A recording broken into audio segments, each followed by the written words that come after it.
Bom dia, meus irmãos, a graça e a paz do Senhor Jesus. Vamos abrir a palavra de Deus na carta de Paulo aos Efésios, que é o texto base dessa lição. Efésios, faremos a leitura do verso 3 ao verso 14. Vamos fazer essa leitura de maneira alternada. Eu lerei os ímpares, os irmãos os pares. Efésios capítulo 1, do 3 ao 14. As bênçãos de Deus em Cristo, autor da nossa redenção.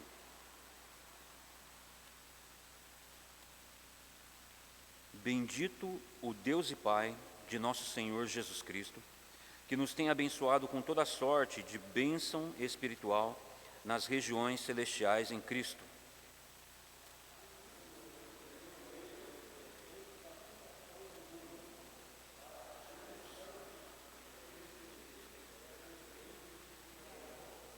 Nos predestinou para Ele, para a adoção de filhos, e por meio de Jesus Cristo, segundo o beneplácito de sua vontade.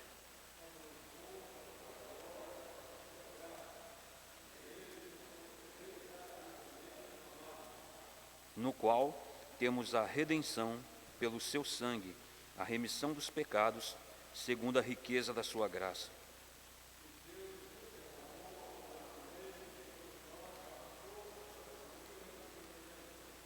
Desvendando-nos o mistério da sua vontade, segundo o seu beneplácito que propusera em Cristo.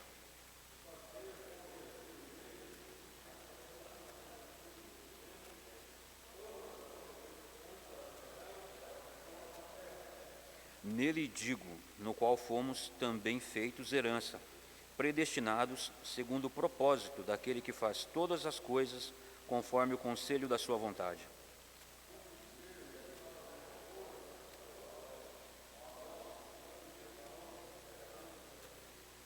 Em quem também vós, depois que ouvistes a palavra da verdade, o evangelho da vossa salvação, tendo nele também crido, fostes selados com o Santo Espírito da promessa.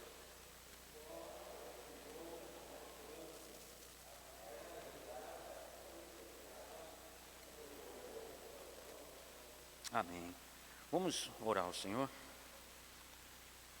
Soberano e eterno Deus, maravilhoso Pai, damos graças, Senhor, pelo Senhor nos conceder este dia tão maravilhoso, primeiro dia da semana, para estarmos iniciando na Tua presença, ó Deus, lhe prestando o culto que lhe é devido, para que o Senhor, ó Deus, venha falar aos nossos corações, instruindo-nos na verdade da Sagrada Escritura, moldando o nosso caráter, moldando a nossa mente, perdoando os nossos pecados, ó Deus. Nós te clamamos em nome de Jesus Cristo, nosso Senhor.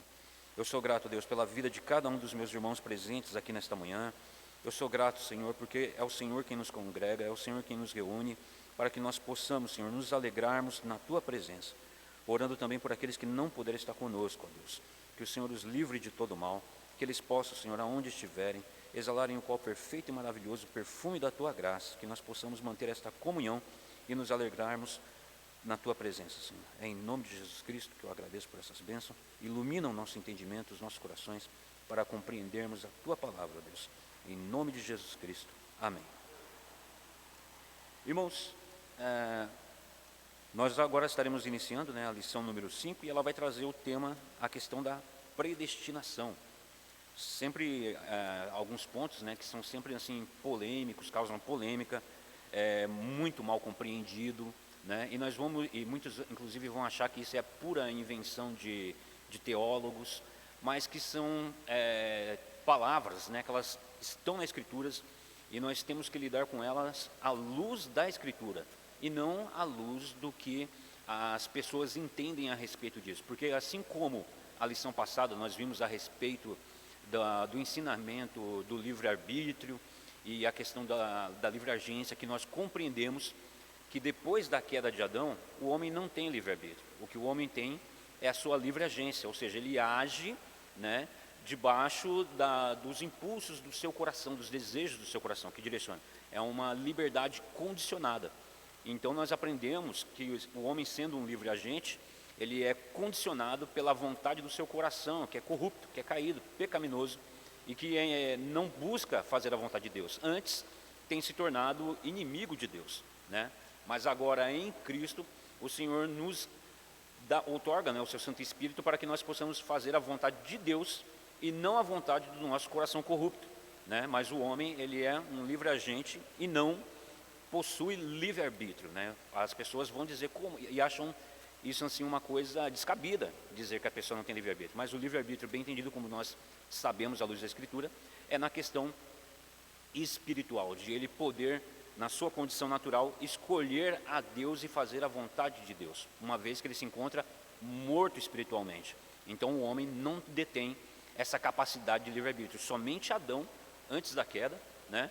Mas ele deu ouvidos à serpente, à distorção da palavra de Deus, da verdade, e ele morre espiritualmente, junto com ele, né, toda a sua descendência, que somos nós, né, filhos de Adão segundo a carne, mas agora em Cristo, né, como Paulo vai tratar em Romanos no capítulo 5, nós estávamos em Adão, mas agora pela graça de Deus, mediante a pregação do Evangelho, vindo ao arrependimento, nós agora nos encontramos numa nova posição, que é em Cristo Jesus, vivendo para o louvor da sua glória.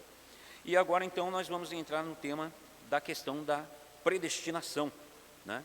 E a introdução, ela vai nos dar ela vai fazer uma analogia, né? Vai nos mostrar uma forma de podemos fazer uma comparação simples para já entendermos esse conceito de como a Escritura lida com ela e o povo de Deus. A introdução diz: quando vamos reservar passagens em um voo, a primeira pergunta do atendente é: qual o destino? Qual o seu destino? A razão óbvia para isso é que ninguém toma providências para uma viagem sem primeiro saber para onde deseja ir. Poderíamos dizer que clientes de agência de viagem são sempre predestinados, isso é, já têm seus destinos determinados por algum motivo. Então a palavra pré, ela tem o concebimento de que vem antes, né? Que nem, por exemplo, nós sabemos a respeito da palavra muito usada, muito comum no cotidiano, que é o quê?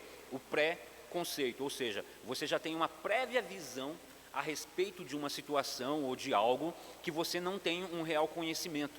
Então você já tem uma pré-concepção daquilo, e aí daí isso vem o preconceito. Nesse sentido, todos nós somos preconceituosos em algum momento, todos nós somos preconceituosos por algum motivo, até nós termos conhecimento daquele caso de fato, e então viermos a termos de fato a consciência do que aquilo é, e deixamos de ser preconceituosos, né? E a predestinação é exatamente isso, é você já está destinado àquilo de antemão. Quando você vai a algum local, como nós falamos, os desejos do homem, os impulsos que o homem tem guiado pelo seu coração, ele predestina o homem a realizar os seus atos, as suas vontades.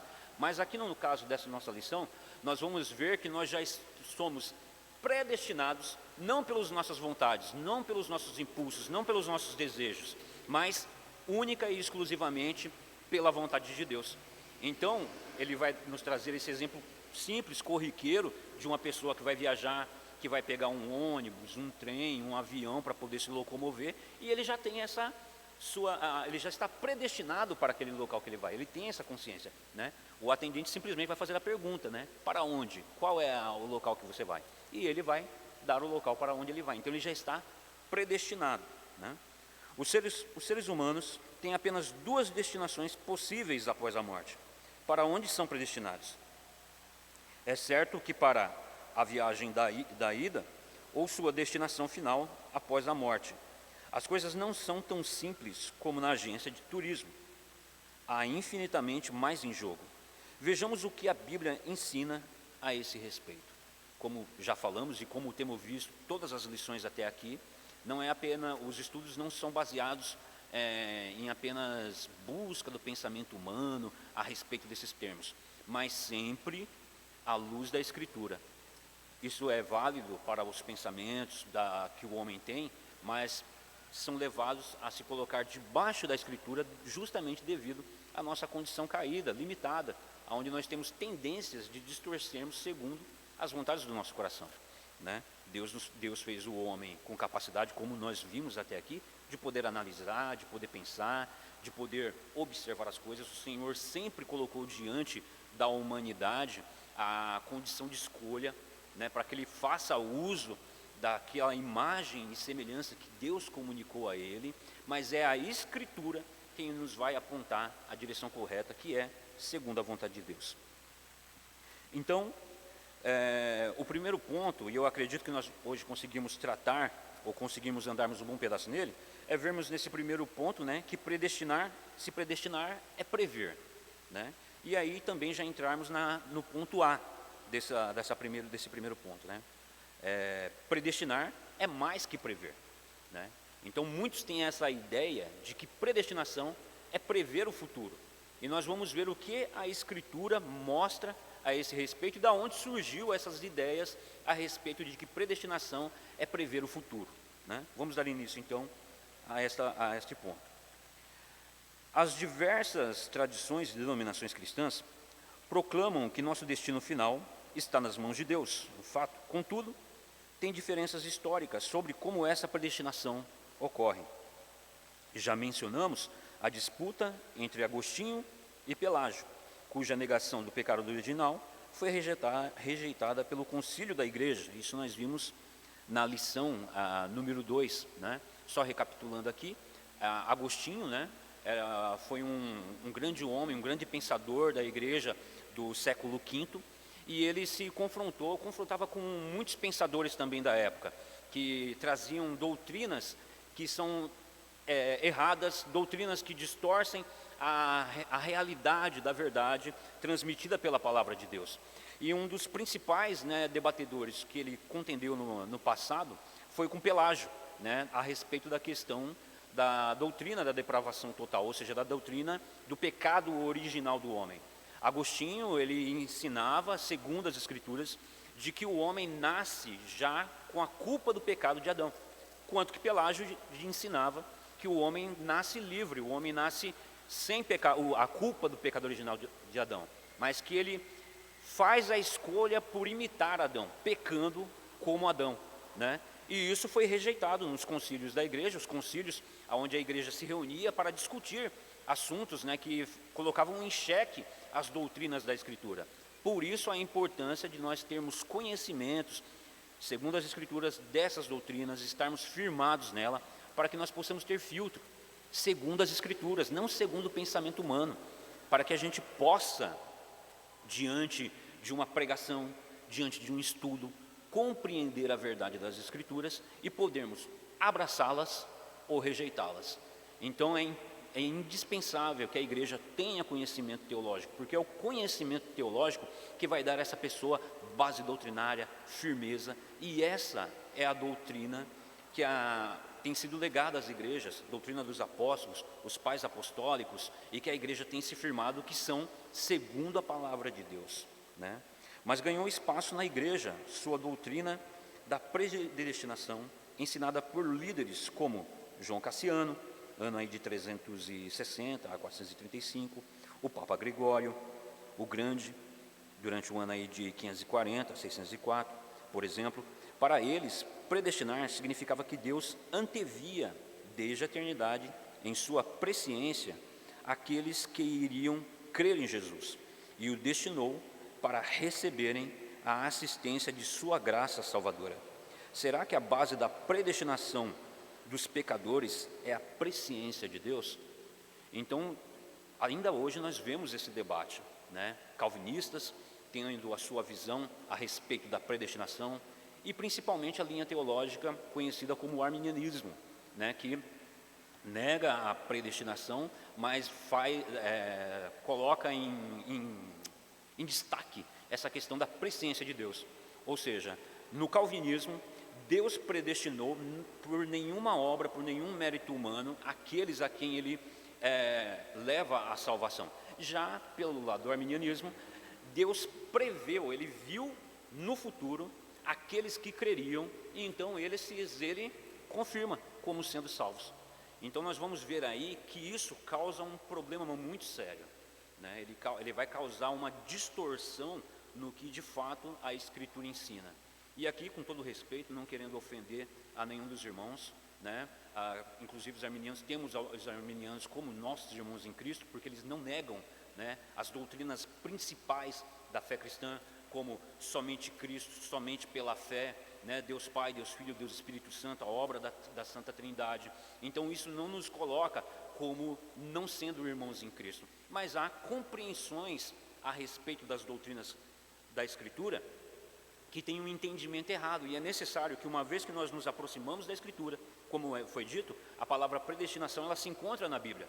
Ela não foi uma palavra criada por teólogos com o intuito de complicar a vida dos irmãos, né? Por isso que muitas pessoas, esse pensamento ele entrou dentro da igreja, e muitos dizem, estudar teologia vai apagar a sua fé, estudar teologia vai te tornar uma pessoa fria. Isso não é verdade de forma alguma, pelo contrário, antes nos aquece cada vez mais o coração, ao nos aproximarmos das verdades que Deus nos revela pela sua palavra, né? É como Agostinho ele vai dizer, conhecer-te, ó conhecedor de mim, que é o nosso Deus. Ele nos conhece, e uma vez que ele nos chama à sua presença, é o desejo de todos os filhos de Deus conhecerem a vontade do seu Pai e as sãs doutrinas que estão nas Escrituras. Então, por isso a importância de nos debruçarmos sobre esses termos, estudarmos o que elas querem dizer, para que nós tenhamos real compreensão do que a doutrina bíblica nos transmite, né? Então, o primeiro ponto vai tratar a respeito de predestinar, é mais que prever, não é apenas uma mera previsão, né? Como, infelizmente, alguns irmãos assim acreditam. Passamos a eles. Exatamente.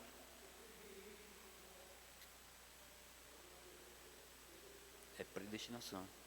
E é por isso que a gente tem que...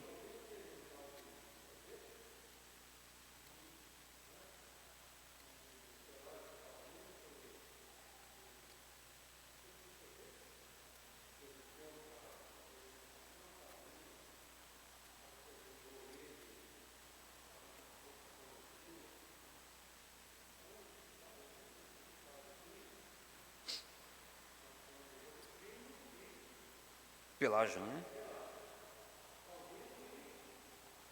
Serveto, né?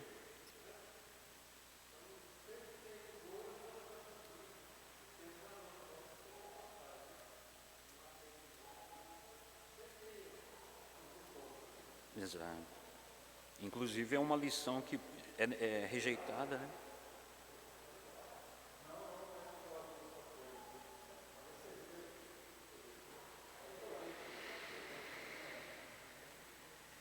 Então nós pegamos esse ponto, né? Não se pode, que é mais do que prever, né? Predestinação é mais que prever. Não se pode negar que Deus conhece de antemão todas as coisas. A questão é se a predestinação é fundamentada no mero conhecimento antecipado de Deus, que Deus tem, né, das decisões dos pecadores. Já vimos que a profecia bíblica demonstra que Deus conhece os eventos futuros, porque Ele mesmo soberanamente os conduz, né? E aqui eu peço a ajuda do Diogo, que vai projetar para nós os textos bíblicos, né, de Isaías. São dois textos de Isaías, Isaías 46, 9 a 11 e 48, 3. Lembrai-vos das coisas passadas, da antiguidade, que eu sou Deus e não há outro, eu sou Deus e não há outro semelhante a mim, que desde o princípio anuncio o que há de acontecer, e desde a antiguidade as coisas que ainda não sucederam, que digo, o meu conselho permanecerá de pé, farei toda a minha vontade. Que chamo a ave de rapina desde o oriente, e de uma terra longínqua o homem do meu conselho. Eu o disse, eu também o cumprirei, tomei este propósito, também o executarei. As primeiras coisas, desde a antiguidade, as anunciei, sim, pronunciou-as a minha boca, e eu as fiz ouvir, de repente agi, e elas se cumpriram. Então nós vemos que Deus, como nós já estudamos a respeito dos atributos de Deus, a sua onipotência, a sua onisciência, a sua majestade, a sua soberania, Deus ele não prevê as coisas para depois executá-las, não. É o Senhor do haja, é o Senhor do faça. A sua vontade é soberana e perfeita. Ele não precisa, porque se nós olharmos por esse ponto de vista, de que Deus vê que as coisas primeiro aconteçam para depois efetuá-las, Deus não é soberano, Ele não tem controle, Ele tem uma previsão das coisas que vão acontecer, e aí Ele, sujeito a essa previsão que Ele tem, Ele vai operar segundo aquela coisa. Logo, Deus está sujeito às suas criaturas, aos fatos que acontecerão futuramente. Percebe como isso fere a soberania de Deus e a sua majestade? Então essa questão de previsão, ela é perigosa, esse entendimento, porque ela tira de Deus o seu poder, tira de Deus a sua soberania e a sua majestade, como nós vimos nos textos. Verdade.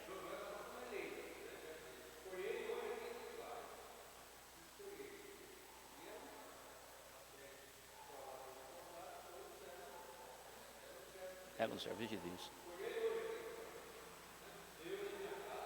Sim.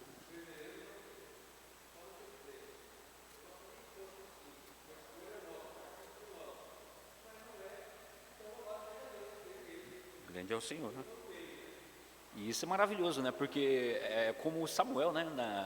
Quando Samuel fala, olha, não foi a vocês que rejeitaram, né? Mas a Deus, Deus falando a Samuel, não foi a você que rejeitaram, mas a mim.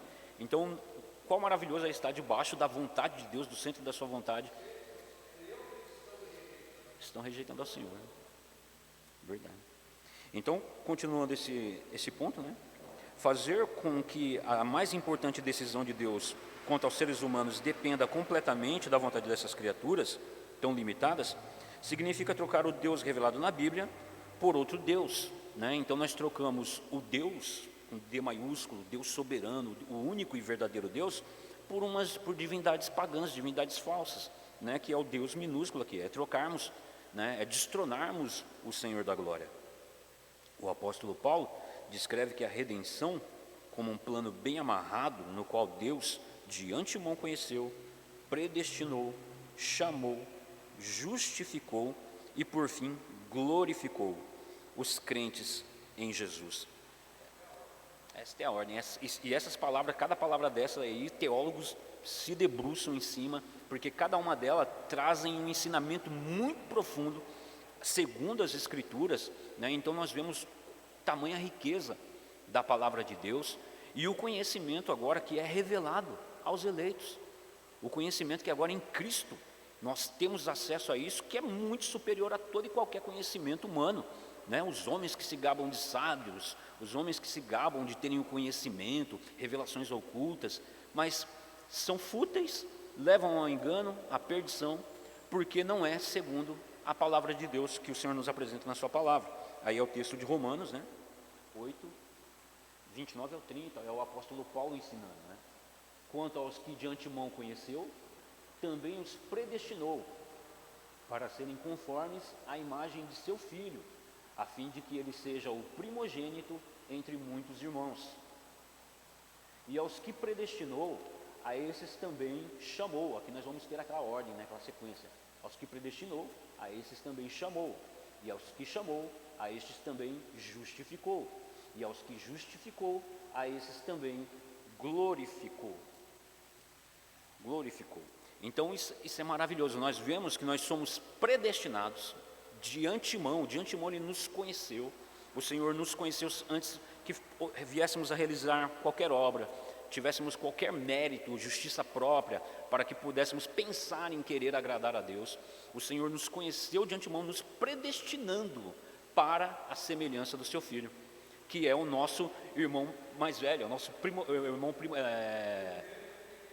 que é primogênito, né? Então assim, nós somos predestinados a sermos semelhança, é Ele o modelo, né? É primogênito, como é que é, pastor? Unigênito. É primogênito. Tem o povo de Deus. Então, e isso é maravilhoso porque esse é o nosso modelo. É por isso que Paulo vai ensinar, né? Olha, sejam meus imitadores como eu sou de Cristo. Porque pode ocorrer na nossa cabeça que deve ser soberba pensar que imitar a Cristo, eu imito a Cristo. É muita pretensão, né? Querer imitar a Cristo. Então, olha, imite um servo, né? E nós somos chamados a imitarmos uns aos outros, termos os nossos irmãos como os modelos, porque todos nós não temos mérito nenhum, mas todos chamados a imitar a Cristo, né? E é pela imitação um caminho de aprendizado maravilhoso. Eu imito o reverendo Alan, imito o presbítero Davi, imito todos os irmãos em quem eu vejo Cristo na vida deles, né? Eu tenho um pastor que ele vai dizer: olha, procurarão em você aquele Cristo que você prega, né? Porque nós somos predestinados e levamos o nome do Senhor. E o apóstolo ele vem trazer esse ensinamento. Então nós não somos predestinados a nenhuma outra coisa senão, segundo as Escrituras, a imitarmos Jesus Cristo, a sermos a semelhança do unigênito, como o reverendo colocou, Filho de Deus, né? Porque ele é o primeiro dentre muitos irmãos que somos nós, pela graça de Deus, na pessoa bendita de Jesus Cristo. Então na Bíblia, conhecer por vezes tem um significado de entrar em uma relação íntima, quando o Senhor disse que Ele nos conheceu de antemão, né? Nos conheceu de antemão, especialmente em referência à relação de Deus com seu povo. Conhecer de antemão significa tomar conhecimento das decisões futuras de alguém. Nesse sentido, Ele conhece todos igualmente, mas escolher em especialmente para si, né? Aí nós vamos ter os textos aí de os Salmos, né? Não sei, Jeremias, Oséias e Timóteo. Nos Salmos diz: pois o Senhor conhece o caminho dos justos, mas o caminho dos ímpios perecerá. Antes que eu te formasse no ventre materno, eu te conheci, e antes que saísses da madre, te consagrei e te constituí profeta às nações. Eles estabeleceram reis, mas não da minha parte, constituíram príncipes, mas eu não o soube. Da sua prata e do seu ouro fizeram ídolos para si, para serem destruídos. Entretanto, o firme fundamento de Deus permanece. Tendo este selo, o Senhor conhece os que lhe pertencem, e mais, aparte-se da injustiça todo aquele que professa o nome do Senhor. E por que não também citar João 10? Eu conheço as minhas ovelhas e elas me conhecem. Então o Senhor nos conhece no íntimo, coisa que na nossa cabeça nós não conseguimos compreender, mas o conhecimento que a Escritura diz, que isso de conhecer de antemão, é uma relação muito íntima de amor, e é o amor de Deus por nós. Antes que fôssemos gerados na madre, no ventre de nossa mãe, o Senhor já nos conhecia. E isso é maravilhoso, porque nos humilha na nossa situação, nos leva a nos colocarmos diante da presença do Senhor em adoração, em louvor ao Senhor, porque sabemos que as nossas atitudes, até o momento em que nós fomos chamados pelo poder do Evangelho, a pregação do Evangelho, a convicção de pecados, nós vivíamos de maneira totalmente contrária ao Senhor. E temos agora esse conhecimento de que Ele nos amou de uma forma tão maravilhosa. É o amor de Deus, aquele amor, irmãos, que não pode ser como o amor fantasioso que o mundo conhece, onde é aplaudido toda forma de iniquidade, toda forma de promiscuidade, toda forma de mentira, toda forma de profanação com chamada de amor. Mas aquele amor puro do Deus Criador, que nos amou antes que nós pudéssemos realizar qualquer obra, e nos predestinou para sermos a semelhança do unigênito, o Filho de Deus, Jesus Cristo. Então Paulo, né, dizendo a Timóteo, ele vai dizer que permanece esse propósito. Irmão vivo, o Senhor conhece os seus, o Senhor conhece os seus, porque Ele os amou antes que existisse o mundo e os predestina para serem a imagem e semelhança, para serem a semelhança do seu Filho, do unigênito Filho de Deus. Quando Jesus afirma que sua escolha precedeu a escolha dos discípulos, em João, aí está o texto de João 15, 16, ele está explicando a razão original pela qual os 12 decidiram crer nele, né? O que o texto diz? Não fostes vós que me escolhestes a mim, pelo contrário, eu vos escolhi a vós outros, e vos designei, para que vades e deis fruto, e o vosso fruto permaneça, a fim de que tudo quanto pedirdes ao Pai, em meu nome, Ele vos conceda. Ele vos conceda. Então, apesar de Judas, que foi também chamado, né? Chamado, mas para um outro propósito né, que não a predestinação, porque a predestinação, como nós vimos, é para sermos a imagem e semelhança de Jesus Cristo, coisa que Judas foi chamado para cumprimento do propósito, mas para a condenação. Ficou chamado pela Escritura de o filho da perdição. Filho da perdição. Ele está explicando, né, então, Jesus Cristo nesse texto, ele está explicando a razão original pela qual os 12 decidiram crer nele e segui-lo, e não apenas relembrando a ordem cronológica dos fatos, né? Ou seja, ele não previu essas coisas, ele não previu e agora só está revivendo de novo aquilo que ele previu no futuro, mas ele está de fato, em exato, pelo poder de sua palavra, convocando aqueles que ele, pelo poder da sua palavra, e que ele amou e conheceu antes que viessem a existir, né? Então, não é apenas relembrando a ordem cronológica dos fatos, mesmo porque, como ensina Paulo, a escolha divina ocorre muito antes de haver tempo.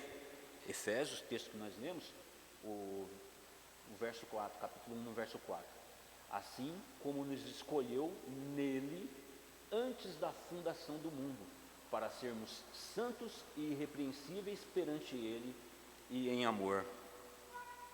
Muitos cristãos preferem imaginar uma predestinação baseada na presciência, porque entendem que uma predestinação soberana seria um tipo de fatalismo que tiraria a liberdade humana.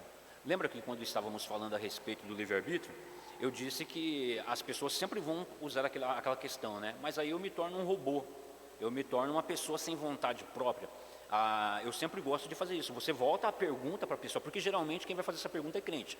Como está falando aqui a lição, são irmãos que têm um entendimento errado disso. E a pergunta que eu faço é essa: ora, você é um cristão como eu, você se sente forçado em algum motivo a servir ao Senhor, a ler a Escritura, a fazer a vontade de Deus?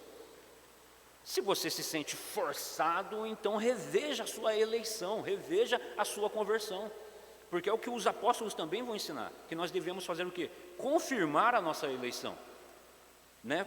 Juntando as coisas que são justas, belas, com elas mesmas, fortalecendo leitura da palavra, oração. É claro que nós sabemos que nem sempre isso são coisas fáceis de se fazer, justamente por causa do quê? Da nossa condição ainda de pecado. Estamos ainda, né, fomos libertos do pecado, mas estamos ainda sujeitos a uma condição de pecado, de maneira que nos foi otorgado justamente, Deus nos outorga o seu Espírito Santo, para que possamos vir a fazer a vontade de Deus e não a nossa, porque é o Espírito de Deus quem vai nos confrontar com as verdades, porque se não for pelo Espírito de Deus, nós jamais, já vimos isso, a Escritura ela coloca de maneira pontual, ele não suporta ouvir o Evangelho. Pode falar, meu irmão.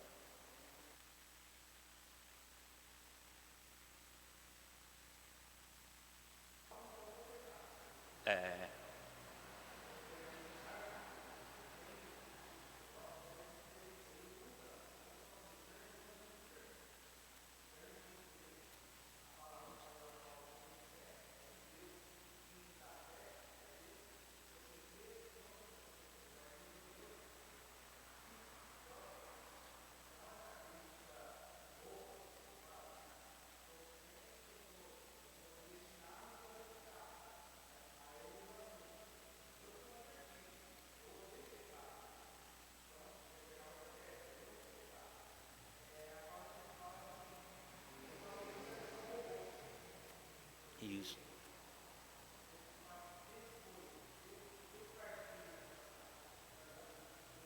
E nós vimos, né, a lição tem mostrado que Deus sempre coloca diante do seu povo, coloca diante de toda a humanidade, o homem exercer a sua capacidade de escolha. Escolhe, está aí, ó, vive ou morre. Escolhe ser escravo do pecado ou escravo de Cristo para a justiça, que nós vamos tratar daquela questão em que Paulo vai dizer, né, falo como homem, porque o homem ele é escravo de algo, ele sempre é escravo, ou é escravo do pecado para a morte, ou de Deus para a vida eterna. Um termo humano que Paulo vai usar para que nós possamos compreender, porque é uma palavra que de fato, se nós, né, tentarmos enxergar dessa maneira, escravos de Deus, dá esse sentido de fato de forçados, né? Um servo não faz o que quer, mas nós somos livres em amor, é em amor. Eu tenho a alegria de poder estar com os irmãos, nós temos a alegria da comunhão, de estarmos juntos meditando na palavra, buscando servir ao Senhor, servos de Cristo. É uma palavra, né, que muitos vão atribuir principalmente no Antigo Testamento, os reis que andavam de jumentos, né, e eles usavam os títulos de servo, servos de Deus, né, como Moisés, meu servo, Davi, meu servo, o Senhor chama servos de Deus, né, e servindo o Senhor em amor. Então, muitos que têm um entendimento errado a respeito da predestinação, eles vão colocar isso como anulando essa capacidade de escolha e de liberdade do homem. Mas nós sabemos que, segundo a Escritura, o homem, ele é livre escravo. É aquela questão, né, reverendo, que nós falamos a respeito do que Lutero vai ensinar, né, que é o servo-arbítrio. Porque nós somos o quê? Cativos das nossas vontades, do nosso coração que é caído. Mas que pela graça de Deus e pelo poder do Espírito Santo, o Espírito luta contra a carne contra o Espírito, para não fazer o nosso querer, mas a vontade de Deus, né? Então, contudo, já vimos que a soberania de Deus não implica que os seres humanos são suas marionetes. Já ficou claro isso. Ninguém, se você vai conversar com um incrédulo, ele vai dizer, não, eu escolho. Ele fala de boca cheia. Eu escolho o que eu quero fazer, o que eu quero fazer e o que eu deixo de fazer. E Deus, de maneira alguma, nós não vemos isso na Escritura, como eu falei, né? Deus batendo na mão de Adão, não come. Não, deu a ele a capacidade de analisar, de escolher, e ele escolheu livremente, né? Sim.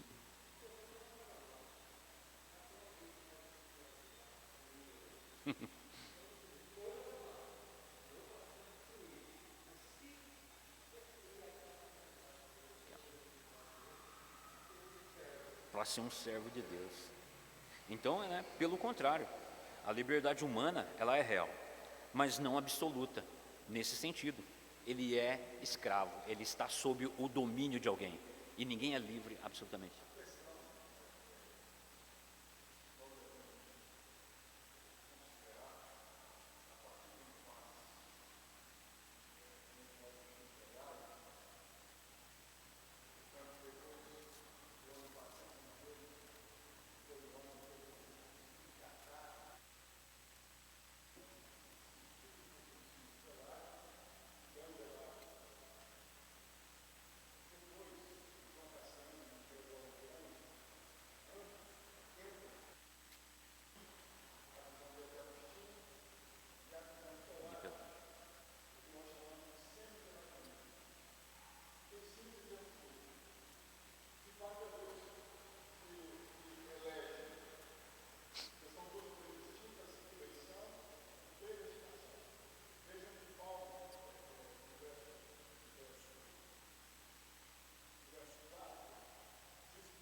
queriam, querido.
Conte como é que isso.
Exato.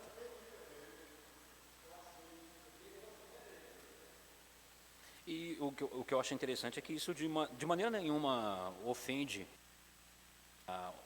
o homem, porque é como disse um grande teólogo, né? Se você entender o que é a cruz de Cristo, você vai perceber que você não tem nada do que se orgulhar. Todo o mérito humano é tirado. Então, isso não me ofende em nada. Louvado seja Deus pela sua soberania e pela sua vontade, né? E aí, voltando aqui do ponto aqui que eu tinha parado, né? Contudo, já vimos que a soberania de Deus não implica que os seres humanos são suas marionetes. Pelo contrário, a liberdade humana é real, mas não absoluta, pois está subordinada à nossa natureza determinada por Ele. Ou seja, humano, humano, cachorro é cachorro, gato é gato, sapo é sapo, cada um tem a sua natureza determinada. E basta, é ponto final. Quer contender com Deus, né? O homem fica à vontade, mas sabendo que Deus é Deus, né? Além disso, restringir a predestinação apenas ao exercício da presciência pode não ser tão útil para defender a liberdade humana. Afinal, aquilo que Deus sabe com antecedência necessariamente terá de ocorrer. É a respeito da contingência, né, as causas da natureza de cada ser. Vai ser, né? Se Deus sabe com antecedência, necessariamente terá de ocorrer, pois Ele não se engana nem se arrepende. Temos aí os textos de Números 23, 19, Números 1 Samuel, né? O texto de Número diz: Deus não é homem para que minta, nem filho de homem para que se arrependa. Porventura, tendo ele prometido, não fará, ou tendo falado, não cumprirá? Eis que para abençoar recebi ordem. Ele abençoou, não o posso revogar. Número 23, 19.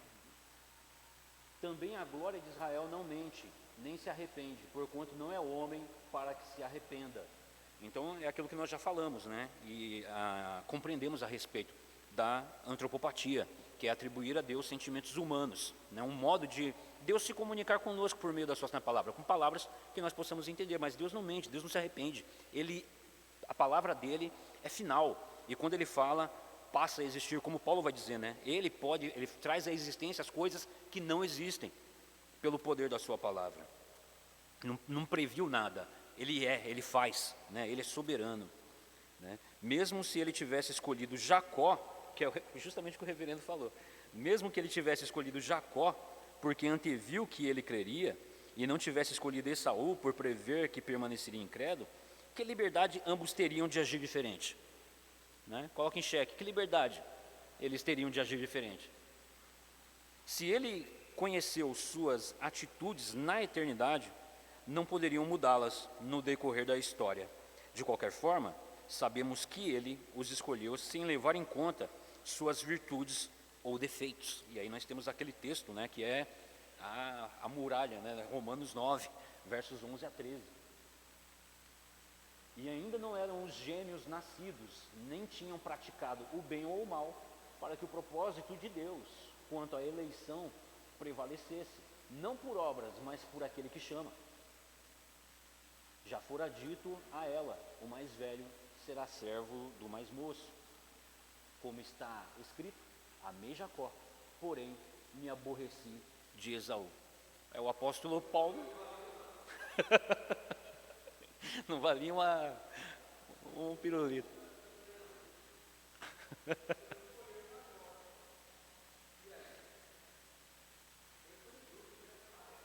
Parece injusto.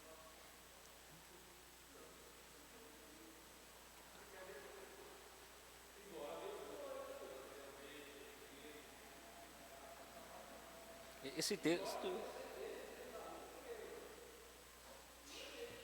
E eleitos.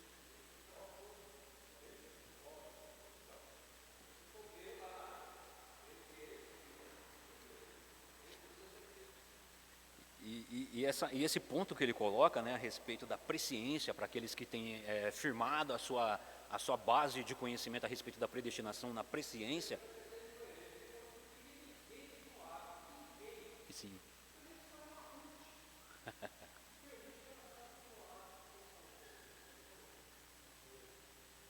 Não, a Ruth.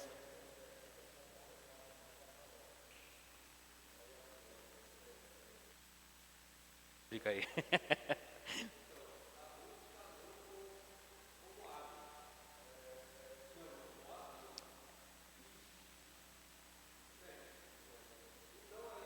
Boaz.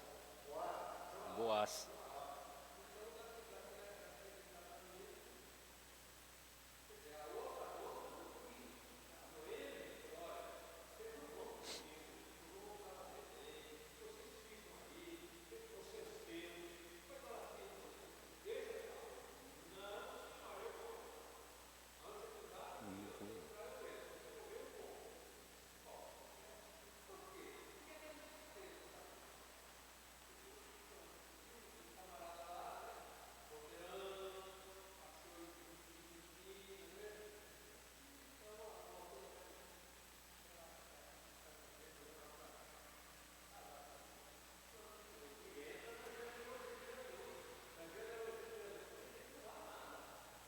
Verdade.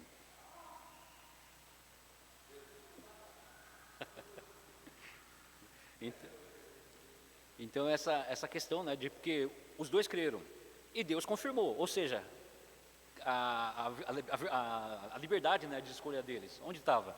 Não foi colocada em xeque, pelo contrário, né, é a soberania de Deus, né, e a vontade humana. A soberania de Deus não anula a vontade humana. É isso que a nossa confissão de fé trata, segundo as Escrituras, né, nesse ponto, né. Então, quais são os pré-requisitos no ponto B?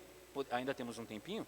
Ou já é 10h33, os irmãos acham melhor nós darmos sequência no próximo domingo?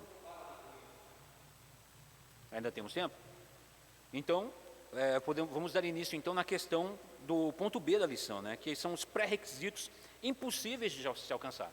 Então nós vimos que predestinar não é prever, predestinar é mais do que prever. E nós vamos ver agora quais são os pré-requisitos para a predestinação. O título da lição já coloca, né? Pré-requisitos impossíveis.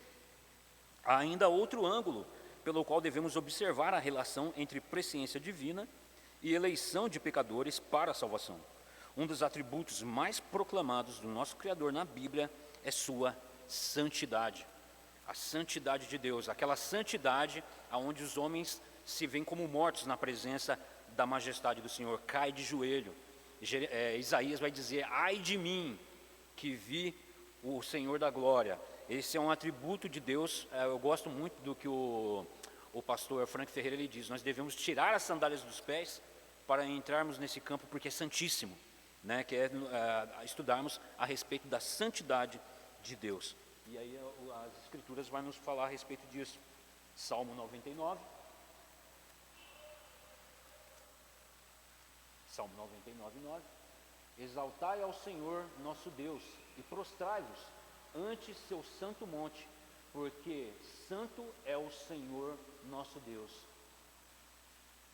E clamavam uns para os outros, dizendo: Santo, Santo, Santo é o Senhor dos exércitos, toda a terra está cheia da sua glória. Farei conhecido o meu santo nome no meio do meu povo, de Israel, e nunca mais deixarei profanar o meu santo nome, e as nações saberão que eu sou o Senhor, o Santo em Israel. E os 4 seres viventes, tendo cada um deles respectivamente 6 asas, estão cheios de olhos ao redor e por dentro. Não tem descanso nem de dia e de noite, proclamando: Santo, Santo, Santo é o Senhor Deus, o Todo-Poderoso, aquele que era, que é e que há de vir. Então, diante dessas características da santidade de Deus, que atributos, o que nós temos, quais são, como diz aqui, né? Quais são os pré-requisitos para sermos predestinados, para sermos eleitos, na sequência, né, reverendo, na ordem certa, eleitos e predestinados. Quais são os pré-requisitos que nós possamos ter que agrade a um Deus santíssimo? Podemos dizer que a sua justiça é um aspecto prático de sua santidade essencial. Aí é o que o texto do Salmo 19, 9 e 119, 37 vai nos iluminar. O temor do Senhor é límpido e permanece para sempre. Os juízos do Senhor são verdadeiros e todos igualmente justos. 119, 37. Desvia os meus olhos para que não vejam a vaidade e vivifica-me no teu caminho. A palavra de Deus é quem vai nos orientar para andarmos na presença do Senhor segundo a sua vontade e não a nossa vontade. Porque se a Escritura fala para nos desviar os olhos, é porque nós olhamos para tudo que é errado, para tudo que é torto, e a nossa vontade é inclinada para essas coisas. E nós não somos, como Jeremias vai dizer, fulminados por causa da graça e da misericórdia de Deus. Deus é o juiz justo e santo de toda a terra. Por isso, sua lei é regra perfeita para todas as suas criaturas. Salmo 119, 142. A tua justiça é justiça eterna, a tua lei é a própria verdade. Por conseguinte, a lei é santa e o mandamento santo, justo e bom. Ele exige perfeição. Deus exige perfeição. Sede perfeitos. Sede perfeitos porque o Senhor é perfeito. Sede santos porque eu sou santo. Quando atingiu Abraão a idade de 99 anos, apareceu-lhe o Senhor e disse-lhe: Eu sou Deus Todo-Poderoso, anda na minha presença e sê perfeito. Perfeito serás para com o Senhor teu Deus. Portanto, sede vós perfeitos, como perfeito é o vosso Pai Celeste. Porque escrito está: sede santos, porque eu sou santo. E aí essas perguntas que a Escritura nos coloca, esse confronto que a Escritura nos coloca, ela cala toda a boca. É como aquele louvor: cale-se toda a terra. Cale-se toda a terra, porque o Senhor é santo. E por pura graça, Ele nos elegeu, apesar de nós, nos conhecendo, mas nos amou, apesar de nós, e nos predestinou à semelhança do Seu Santo Filho. É como quando o Senhor dá a lei ao povo de Israel e o povo fala, tudo o que o Senhor falou nós faremos. E a resposta do Senhor é maravilhosa, quem dera se esse povo fizesse o que eles propõem. E fala para Moisés, foram egoístas.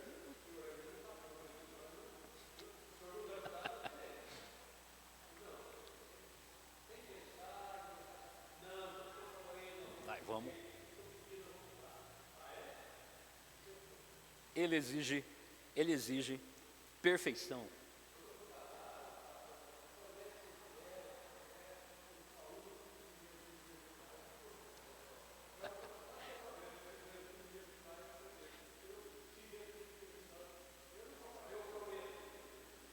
E alguns, inclusive, vão ver essa declaração como um pretexto, né, de que ele não pretende ser fiel, mas pelo contrário, né, é humildade, submissão à vontade do Senhor, né, clamando a sua graça para poder fazer a vontade de Deus. Né. O Senhor exige perfeição de nós. Paulo vai dizer que, segundo a lei, ele era irrepreensível antes da sua conversão, né, perfeito.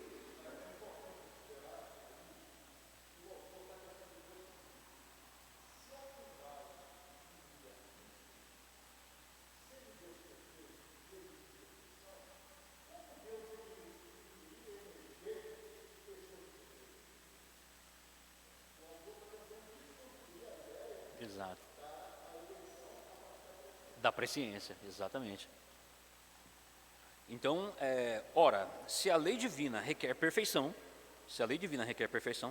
qual ser humano jamais conseguiria ser antevisto pela presciência divina, atendendo perfeitamente a lei à vontade de Deus?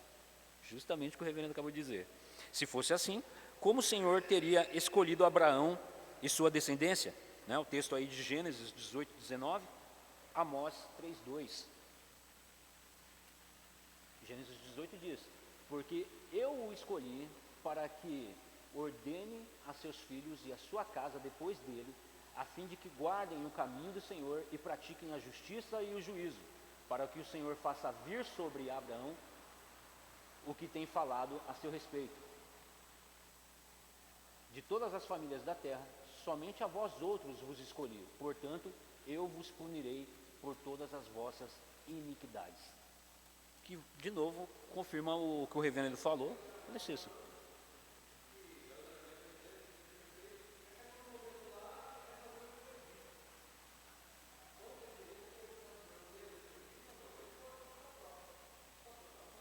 Qual o problema?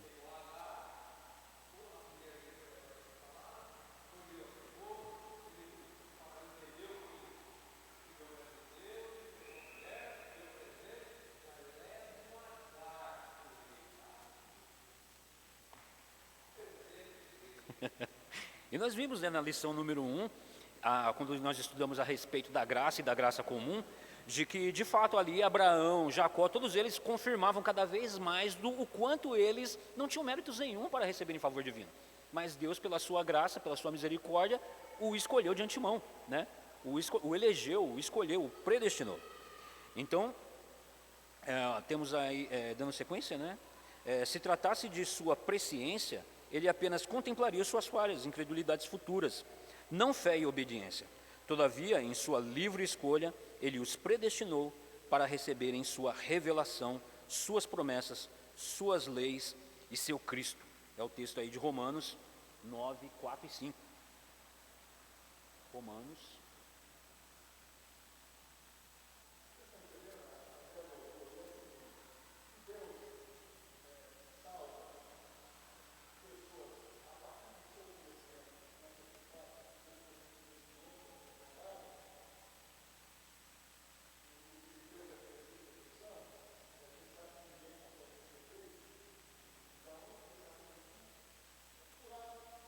Não tem como.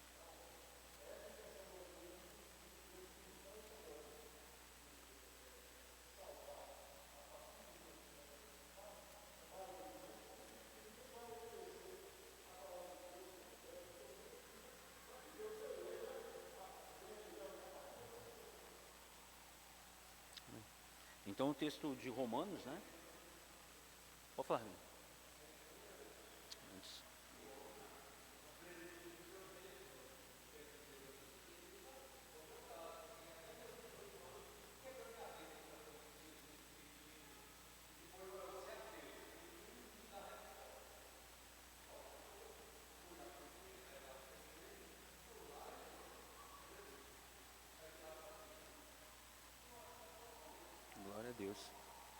Então, os textos de Romanos, né, capítulo 9, versos 4 e 5 diz: são israelitas, pertence-lhes a adoção, também a glória, as alianças, a legislação, o culto às promessas. Deles são os patriarcas, e também deles descende o Cristo, segundo a carne, o qual é sobre todos, Deus bendito para todos sempre. Amém. Então nós temos aí o povo de Israel, um povo escolhido por Deus. A eles pertencem toda a revelação, não somente geral, mas a revelação especial de Deus, mas não creram. Muitos de Israel, nem todo israelita, né, era de fato servo de Deus, né?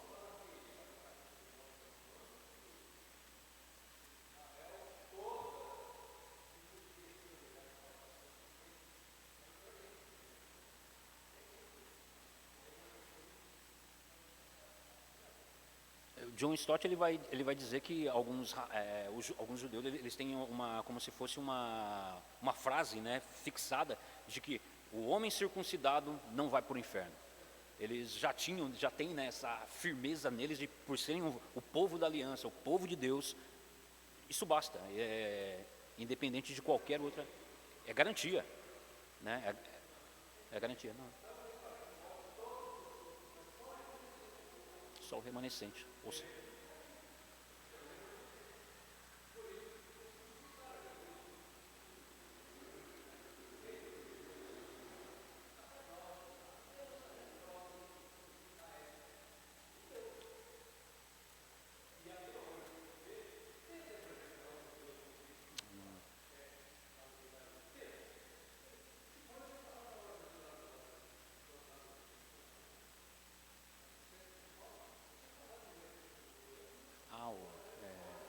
Santa Efigênia, né?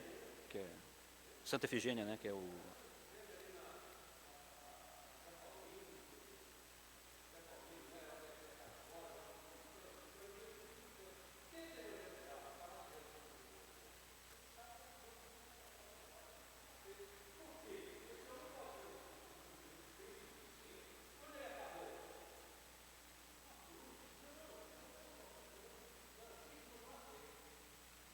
Em João, né, no Evangelho de João, ele está discutindo com os mestres da lei, com os fariseus, não é? Aqueles firmados.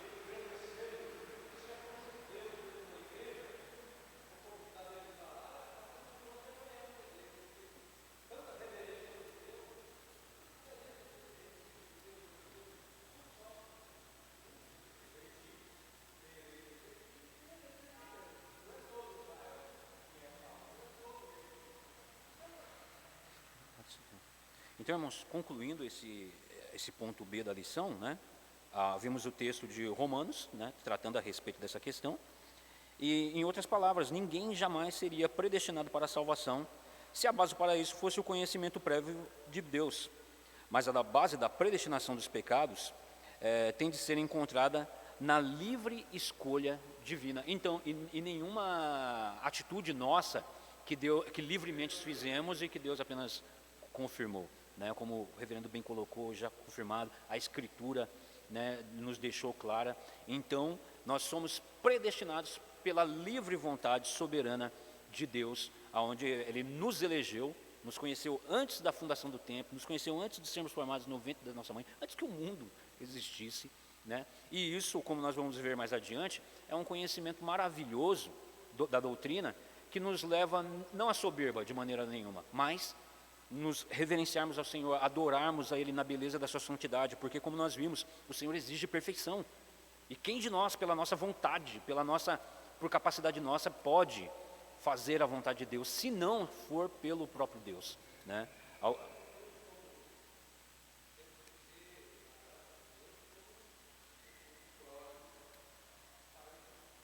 Pequei contra ti.